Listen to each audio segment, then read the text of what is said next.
Sam er pungat wande po hanya Kutway cimut isyaw yata Islam kitor watrang o kami Setiap yang henit siya pagi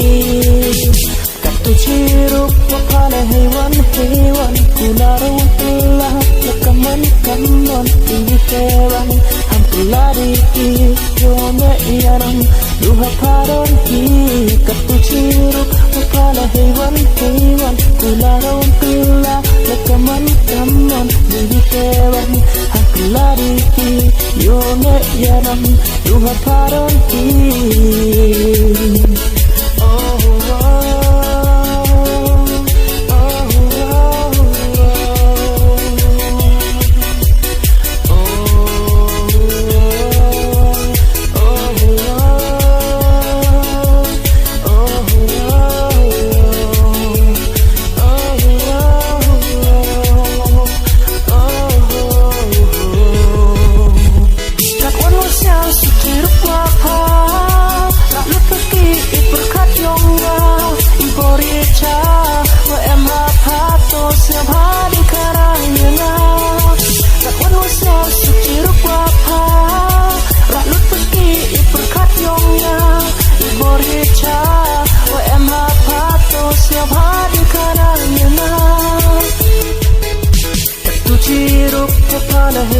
Hewan Kularong kela Lekaman kamon Tinggi tewan Hampila diki